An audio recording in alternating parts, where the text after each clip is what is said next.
मित्रों, अभी मैं अपने साथ में प्रदेश सरकार के हमारे जल शक्ति मंत्री और यहाँ के जनप्रतिनिधियों के साथ पहले मैंने सुबह पीलीभीत और इस समय लखीमपुर खीरी का हम लोग सर्वे करते थे, बाढ़ प्रभावित क्षेत्रों का निरीक्षण करते हुए मैं यहां पर आपके बीच में आया हूं।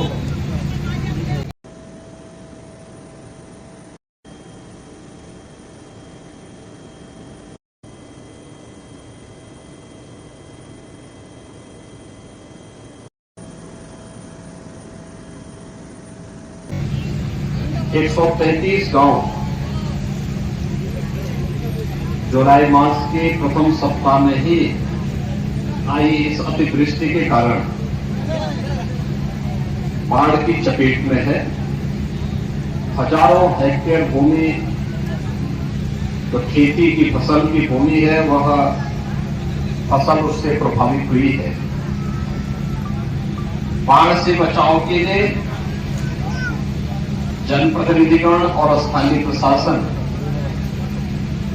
यहां पर अभी से पूरी तैयारी के साथ लगा हुआ है। आपने शारदा बैराज के पास और अन्य क्षेत्रों में भी देखा होगा कि समय पर बाढ़ बचाव के उपाय करने के कारण बहुत सारी जगह में अचानक आई इस बाढ़ के कारण जनधन की बड़ी हानि को रोकने में मदद मिली। आपके जो विधायकगण हैं, जनप्रतिनिधिगण हैं, इनके द्वारा जो प्रयास समय पे किया गया था, आज उसका परिणाम है कि बड़ी आबादी को हम लोगों ने इससे बचाने में मदद की। लेकिन नेपाल और उत्तराखंड से काफी बड़े पैमाने पर पानी छोड़ने के कारण नदी में जलस्तर काफी वृद्धि हो गई थी, जिसके कारण जुलाई के प्रथम सप्ताह में ही बाढ़ की इस विभीषिका से जूझना पड़ रहा है। बचाव के लिए हम लोगों ने एनडीआरएफ, एसडीआरएफ, पीएससी की फ्लड यूनिट, इन सबको तो लगाया ही है।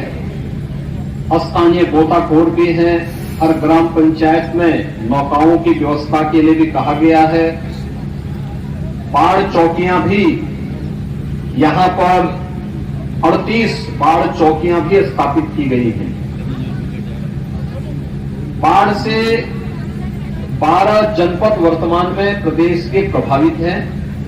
और इन 12 जनपदों में राहत और बचाव के कार्य युद्ध स्तर पर चलाए जा रहे हैं। और मैं आज स्वयं भी पीलीभीत और लखीमपुर जनपद का दौरा करने के लिए आया हूं। जनपद लखीमपुर में लगभग 1 लाख की आबादी बाढ़ से प्रभावित है और इसमें हम लोगों ने यहां पर अभी तक यद्यपि कोई जनहानि और धनहानि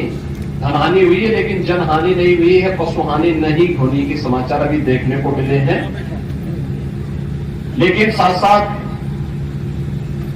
प्रशासन को पहले से इस बात की हिदायत दी गई है,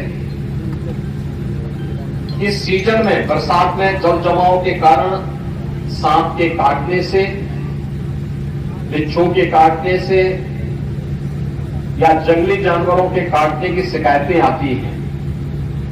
इसके लिए एंटी स्नेक वेनम यानी सांप के काटने का इंजेक्शन और कुत्तों के काटने या जंगली जानवरों के काटने पर एंटी रेबीज का जो वैक्सीन होता है, ये सीएससी स्तर पर उपलब्ध करवाने की व्यवस्था हो। पीड़ित परिवारों के लिए, जो भी परिवार बाढ़ की चपेट में आया है, ये व्यवस्था की गई है कि उन्हें पर्याप्त मात्रा में राहत सामग्री मिले, जिसमें लाई है 5 किलो, भुना चना है 2 किलो, 1 किलो गुड़, बिस्किट है 10 पैकेट, माचिस, मोमबत्ती, नहाने के साबुन, एक 20 लीटर का जैरकिन पेयजल के लिए, क्योंकि अगर बरसात का पानी कोई पिएगा तो उससे नुकसान हो सकता है, स्वच्छ पानी उसको मिल सके इसके लिए क्लोरीन की गोलियां डालने की व्यवस्था, अन्य प्रकार के उपाय भी किए जा रहे हैं। तिरपाल के साथ साथ 10 किलो आटा, 10 किलो चावल, 2 किलो अरहर की दाल, 10 किलो आलू, हल्दी मिर्च मसाला, 1 लीटर सरसों का तेल और नमक के साथ साथ जहां घरों के अंदर पानी घुस गया वहां लंच पैकेट उपलब्ध करवाने के भी निर्देश दिए गए हैं। जनप्रतिनिधिगण लगातार प्रशासन का सहयोग करते हुए, जो माननीय विधायकगण हैं वे सभी प्रशासन का सहयोग कर रहे हैं और प्रशासन एनडीआरएफ, एसडीआरएफ, पीएससी की फ्लड यूनिट, पुलिस आदि की मदद से, स्वयंसेवी संस्थाओं की मदद से प्रभावित परिवारों पर राहत और बचाव के कार्यों को आगे बढ़ाने के लिए पूरी प्रतिबद्धता के साथ कार्य करेगी। मैंने प्रशासन से भी और जनप्रतिनिधियों से भी प्रस्ताव मांगे हैं कि जो लोग नदी और तटबंध के बीच में हैं, हर बार बाढ़ की चपेट में आएंगे, अगर वे अपनी सहमति देंगे तो हम उनको सुरक्षित स्थानों पर बसाने की व्यवस्था करेंगे।